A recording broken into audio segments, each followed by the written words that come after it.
Are you a producer or a consumer in your business? You don't know the difference? Stay tuned. We're going to discover the difference between and how to be the best that you can be in your business utilizing both of these characters. Hey, thanks for stopping in for another episode of Unleashed. We talk about being unleashed a lot because oftentimes it's not that somebody else is holding us back. It's that we've accepted certain beliefs that are helping us stay where we are instead of propelling us towards what we could have. Now, I hate this word potential because potential says that's everything between what I'm capable of doing and what I'm currently doing. So my goal is to help you to eliminate the potential in your life and actually live it out to the best of your ability. Now, today in business, we're going to talk about the difference between being a producer and a consumer. If you're in the online space, or even if you're in the offline space, you need to be producing content, you need to be producing some results, and you have to be producing some attention-grabbing activities.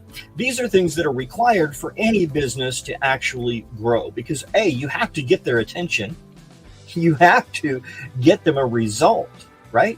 If you're not going to get their attention and you're not going to get their results, then there's going to be no reason that they would actually want what you have, whether it be a service or a product or even a referral. So today we're going to talk about that difference. In production, we often hear online, hey, you need to be a producer. You got to stop consuming everybody else's content and start actually producing content that resonates with your name, your branding, your purpose online. And although I believe that is extremely important, and we're going to discuss that, there's also the aspect of being a consumer. They talk about the detriment of those who become consumers in their business. They're always looking for more information. They're looking for a new path, a new process, a new framework, a new strategy, a new something, because what they're doing isn't working yet, because they haven't stuck with it long enough to find out, is this actually something that deems me a good result or gleans me a good result? Or is this just something I'm going to deem as ineffective because I haven't taken time to develop and hone the skill? So as a producer, our main goal is to get results for the people that we serve. Okay, those results will become testimonials. Testimonials are great experiences. Those great experiences give us referrals, which gives more people back into our space who are interested in what we have. Now, if you don't have referrals, it's because the results that you've given others in the past haven't been extraordinary. They're just whatever. It's common quote, or common status quo. There's nothing recommendable about it. It's like a plumber. He comes in, he unclogs your toilet. If you didn't know how to do that yourself, and you're like, great, he unclogged my toilet. Do you run and tell your neighbors that this man came and unclogged your toilet? Absolutely not. Do you tell your friends and family about this plumber who came out and snaked the toilet and cleaned it out for you? No, of course not. But what you are going to tell your family about is when the plumber comes over and he stops at the doorway, and before he steps into your home, he puts these rubber slippers over his feet to make sure to not get your house dirty. He walks in, he's polite, he greets everybody that he sees, he introduces himself, he's kind, he asks about where the problem is, he gets the information, he makes you feel valued, he doesn't make you feel foolish because your toilet's clogged.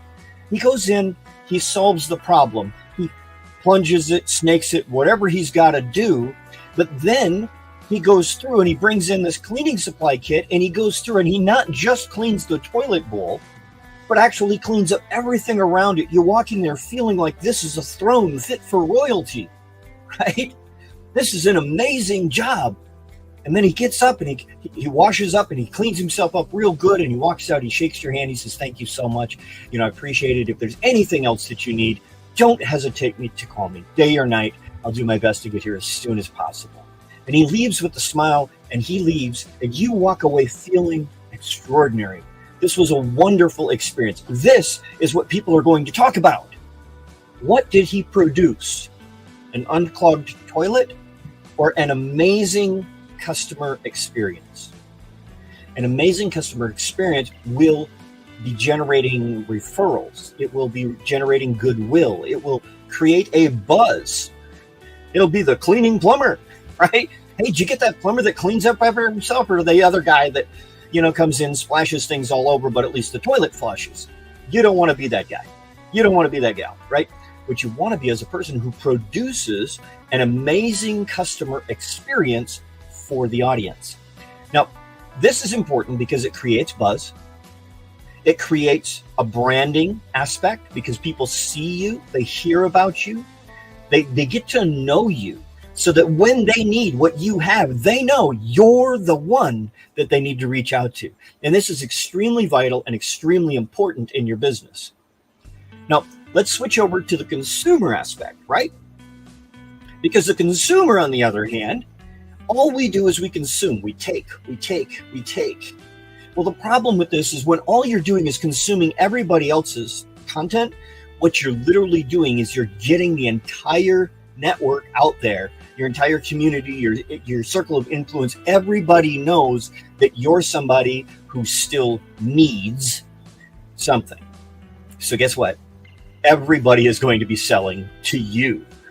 Nobody is going to be coming to you because you don't have anything to offer them. So when you position yourself as always being in everybody else's training program, always signing up for everybody else's program, always buying somebody else's stuff, always consuming, then nobody sees you as someone who produces something that would better their life. So do you see how both of these extremes they're good, but they're also bad? How is producer bad? Well, guess what?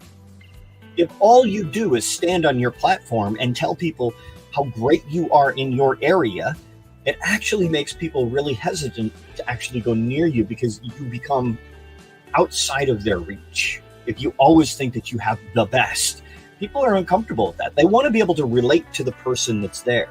Now, the smartest and wisest person, in my opinion, is somebody who knows that they still have needs, who knows that there is a potential gap, and they are consuming. They are growing. I want to work with a coach who I see excelling because they're growing. Otherwise, where are they going to take me next year? Where are they going to take me next month? Am I going to learn one thing from them and then I got to go find somebody else all the time? Or am I going to see somebody who's constantly growing in their field and they're always going to be able to lead me into greater? That's the person I want to be in position with. Now, here's the other problem with only being a producer.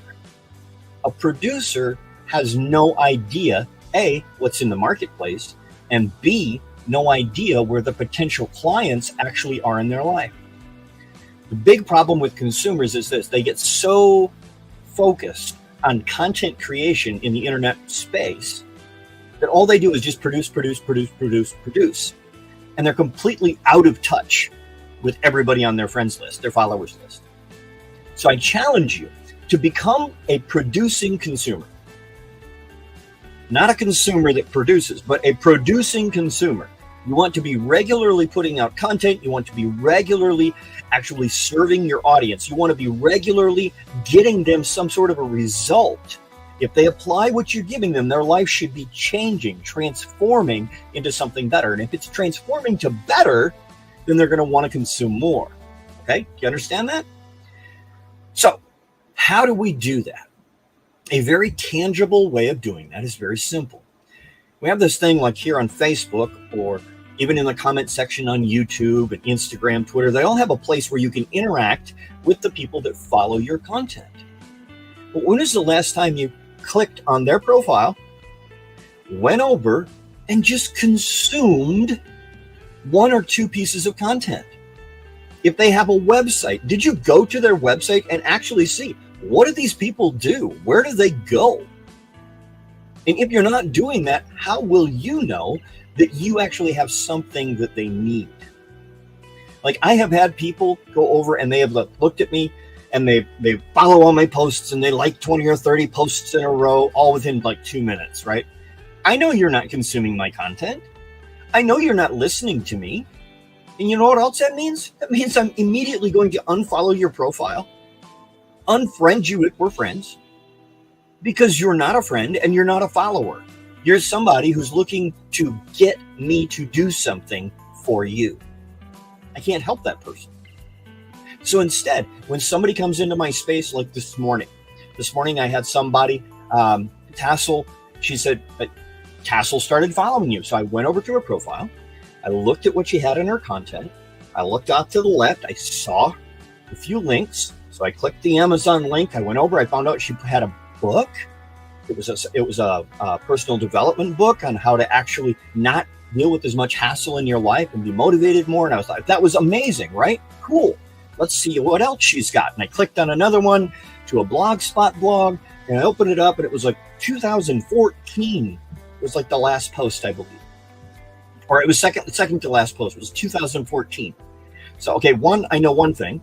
She's not blogging regularly on that place, right? But I read the content, and it talked about persistence, about being persistent, because there was somebody who made, like, I think it was 8 figures in a network marketing company. And they had made that 8 figures in a network marketing company, not because they were just so amazing, but because the person that was trying to recruit them refused to take no for an answer for almost a year. Eventually, that person said yes, and then they went on to build an amazing income and sustainable life, right? So that was because of persistence. And I thought to myself, well, that post was pretty persistent. It waited almost a decade to get to me, right? So what did I do? I actually went back to her because I consumed her content, and I said, hey, loved your post that you put back on in December of 2014 about persistence. You know, I had a thought about how the post was persistent because it hit me, 10 years later. Looking forward to connecting with you a little bit more often, right? Immediately, guess what she's going to do? She's going to understand that, wow, this person actually consumed my content. They went to my site. They did this. They took the time. What do you think the chances are that that person is now actually going to go to my profile, check out the links on my profile, check out my website, go to my YouTube channel, watch a video or two, maybe even sign up for an email so they can get up to date with what it is I've got going on, because there's 2 people that are now interested in one another. It's not about spending all day long consuming, but please do yourself a favor. If you're going to send somebody a friend request, at least know something about that person. Consume what's on their profile. Consume what's in their email. Consume something so that you understand who they are, what they do, who they serve, and how you can possibly help them or learn from them. Because it's not about being a producer or a consumer. It's about doing only one thing: becoming a better person so that you can serve the world more powerfully each day.